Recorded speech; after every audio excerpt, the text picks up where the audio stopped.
உங்கள் தந்தி ஒன் தொலைக்காட்சியில் கருடா தினமும் காலை 6 மணிக்கு காண தவறாதீர்கள். சென்னை அடையாறு பணிமனையில் நின்ற பேருந்தை குடிபோதையில் எடுத்துச் சென்ற மெக்கானிக் ஒருவர் காவல் நிலைய சுவரில் மோதி நிறுத்தினார்.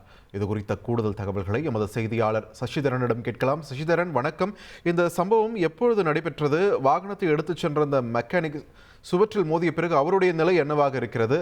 என்னென்ன பிரிவுகளில் வழக்கு பதிவு செய்யப்பட்டிருக்கிறது சம்பந்தமா விரிவான தகவல்கள்? சென்னை அடையார் பணிமனையில் குடிபோதையில் பேருந்து இயக்கி காவல் நிலைய சுற்றுச்சூழல் மோதி விபத்துக்குள்ளான சம்பவம் பெரும் பரபரப்பை ஏற்படுத்தியிருக்கிறது. அடையார் காவல் நிலையத்திற்கு எதிரே தான் அடையார் மாநகர போக்குவரத்து பணிமனை செயல்பட்டு வருகிறது. இந்நிலையில் மெக்கானிக்காக பணிபுரிந்து வரும் குணசேகரன் என்பவர் ஒழுங்கு நடவடிக்கை காரணமாக முறையாக பணிக்கு வராமலும் காலதாமதமாக பணிக்கு வந்த காரணத்தினால் அவர் மீது ஒழுங்கு நடவடிக்கை எடுக்கப்பட்டு கடந்த 10 நாட்களாக பணி வழங்கப்படவில்லை என்று கூறப்படுகிறது. இந்த நிலையில் நேற்று அதிகாலை 2 முறை அடையார் காவல் நிலையம் எதிரே இருக்கக்கூடிய பகுதியில் குணசேகரன் வாசலில் நின்று கொண்டு காவலர்களிடம் தகராறு செய்திருக்கிறார். பின்னர் டிப்போவுக்குள் சென்று அங்கும் தகராறில் ஈடுபட்டிருக்கிறார்.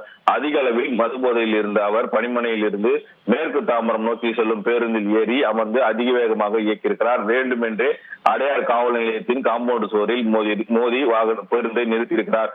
சத்தம் கேட்டு காவலர்களும் அருகில் இருந்த பணியாளர்களும் உடனே ஓடி வந்து சுற்றுச்சுவர் மீது இருந்த பேருந்தை அகற்றுவதற்கான பணிகளில் ஈடுபட்டனர். இதில் காவல் நிலையத்தின் வாயிலில் நிற்கப்பட்டிருந்த இருசக்கர வாகனங்கள் சேதமடைந்திருக்கின்றன. பேருந்து ஒரு 2:50 மணிக்கு அதிகாலை அங்கு போய் மோதி விபத்துக்குள்ளான நிலையில் 1 மணி நேரம் போராட்டத்திற்கு பின் 3:50 மணி அளவில் அங்கு இருந்து பேருந்து அகற்றப்பட்டு மீண்டும் பணிமனைக்கு கொண்டு செல்லப்பட்டிருக்கிறது.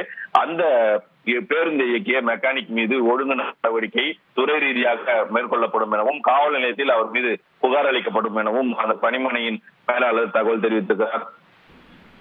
நன்றி உங்களுடைய விரிவான தகவல்களுக்கு சசிதரன். உங்கள் தந்தி ஒன் தொலைக்காட்சியில் கருடா தினமும் காலை 6 மணிக்கு காண தவறாதீர்கள்.